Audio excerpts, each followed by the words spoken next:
જય ભીમ, નમો બુદ્ધાય. હમણાં ટૂંક સમયમાં મેં એક પોસ્ટ કરી હતી.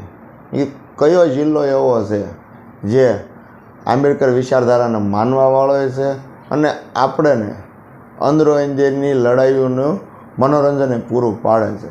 એ જિલ્લો કયો એવું મેં કહેવામાં આવ્યું હતું અને એ જિલ્લાનું નામ આવી ગયું છે. પહેલાં હું તમને એક વિડીયો બતાવું, પહેલાં જોઈ લો. ડોક્ટર બાબા સાહેબ આંબેડકરે શા માટે હિન્દુ ધર્મ છોડ્યો તો એની વાત નથી કરતો, પણ શા માટે ઇસ્લામ નતો અપનાવ્યો? એને ખબર હતી કે મારો સમાજ વેચાઈ જશે તો હેરાન થઈ જાય, એટલે હિન્દુ ધર્મનો ફાટો એવો બૌદ્ધ ધર્મ અંગીકાર કર્યો હતો. એને એટલા માટે જ બાબા સાહેબે જે કીધું હતું કે આ દેશમાં બંધારણ અમલમાં છે અને બધાને ધાર્મિક સ્વતંત્રતા છે. બાબા સાહેબને પણ મોટી જબર ઓફર હતી ઇસ્લામ કબૂલવા માટે. 3 કુંવારી છોકરીઓ પરણાવવાની ઓફર હતી, લાખો રૂપિયાની ઓફર હતી, આંબેડકર ઓપન યુનિવર્સિટી આપવાની ઓફર હતી. છતાં હિન્દુ ધર્મનો પેટા ધર્મ બૌદ્ધ ધર્મ અંગીકાર શા માટે કર્યો બાબા સાહેબે? જોયો પૂરો આખો વિડીયો? એ વિડીયામાં ભાઈ કેવું કહે છે કે બાબા સાહેબે હિન્દુ ધર્મ શા માટે છોડ્યો ને એ મારે નથી કહેવું. કેમ ભાઈ નથી કહેવું? તમે દુશ્મનના ખોળા જઈને બેઠા છો, તમે ન કહો ને. હું કહું છું બાબા સાહેબે હિન્દુ ધર્મ શું કામ છોડ્યો હતો? બાબા સાહેબે હિન્દુ ધર્મ એ માટે છોડ્યો હતો કે એની સમાજને પાણી પીવાનો અધિકાર નહોતો, એની સમાજને મંદિરમાં જવાનો અધિકાર નહોતો, એની સમાજને ભણવાનો અધિકાર નહોતો, એની સમાજને પૈસા રાખવાનો અધિકાર નહોતો, એની સમાજને કોઈ બંગલા કે જમીનો રાખવાનો અધિકાર નહોતો. એટલે બાબા સાહેબે હિન્દુ ધર્મ છોડ્યો હતો. તમે નહીં કહીએ કોઈ, કેમ કે તમે આ દુશ્મનના ખોળામાં વાહવાહી લેવા હાટું થઈને બેઠા હતા. આ નવચેતન પરમાર તમને જ કહેવામાં આવે છે. મારે કોઈ વ્યક્તિગત જ વાંધો હોય છે મારે. અને તમે એમ કહો છો બધા યુટ્યુબરો લઈ હાલ્યા. યુટ્યુબરો લઈ નથી હાલ્યા, તમારી જેવા આગેવાનો લઈ હાલ્યા છે. અમે તો એક સામાન્ય વ્યક્તિ જેવી, અમે કોઈ આગેવાની લઈને નથી નીકળ્યા. પણ તમે તો આગેવાની લેવો છો, સમાજને એક કરવાની વાતો કરો, પાછા તમે દુશ્મનના ખોળે બેસી સમાજની જ હલકી કરવા બેઠા છો. આવા હલકા વેળા બંધ કરો. અને વાત રહી તમારી અને વસંતભાઈની, કે વાત રહી તમારી અને ભનુભાઈની, કોઈ પણ વાત હોય તો તમે એક થઈ જાઓ. આવા ફાટા પાડવાનું બંધ કરો અને આવું સમાજની અંદર ઝેર ફેલાવવાનું બંધ કરો.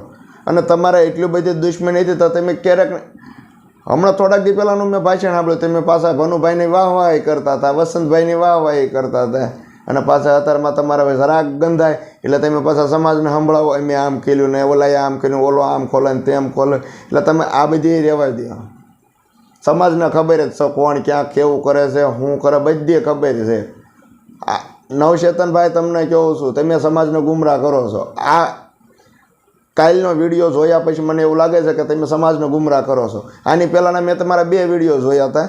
એ વિડીયોની અંદર તમે જે વાત કરતા હતા ભાઈ આવી રીતે અમે એક કરાય, આપણે સંગઠન અલગ ન કરાય, એક ઓલા નીકળાય પછી નોખા આને, એમાં હું થોડુંક સહમત થાત તમારી હારે. ભાઈ વાત હાચી, ચાલો ભાઈ કોકને કોક નોખું પાડતું હોય, પણ હવે તો મને એવું લાગે છે કોક નહીં તમે જ નોખું પાડતા હશો.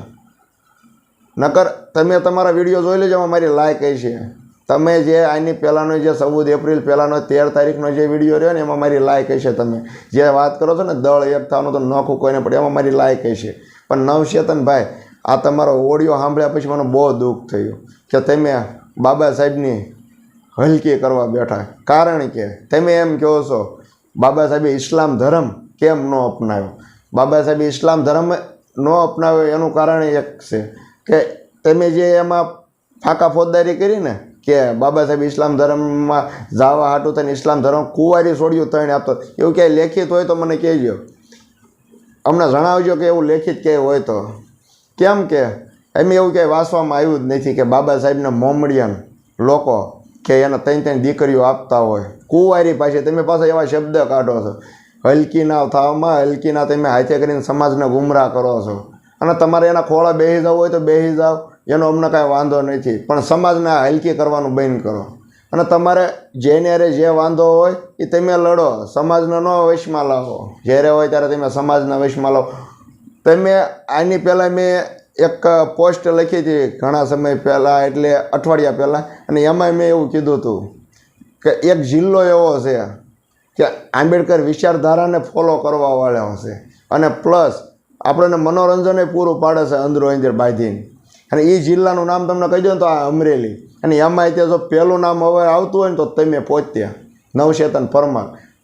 અને તમને કોઈ પણ ઓલો વાંધો હોય, મારો નંબર છે 9558332963, મને ફોન કરજો, હું તમને જવાબ બધો આપીશ. કેમ કે મારે વસંતભાઈ એને કાંઈ હારે લેવા દેવા નથી ભનુભાઈ હારે લેવા દેવા કે નથી તમારે હારે લેવા દે. પણ તમે એમ કહો છો, તમે દુશ્મનના ખોળા બેહીન આવી સરસાવું કરો છો કે આવી રીતે આમ છે આમ છે, એટલે તો કહો ને ન્યાય દુશ્મનના ખોળા બેઠા ન્યાય કહેવાય ને. બાબા સાહેબ હિન્દુ ધર્મ છોડવાનું કારણ એ છે કે તમે અમને મૂછું નથી રાખવા દેતા, તમે અમને ઘોડા નથી બેહવા દેતા, એવું બોલવું હતું ને ન્યા. કેમ ન્યા શું થતી હતી, ફાટતી હતી?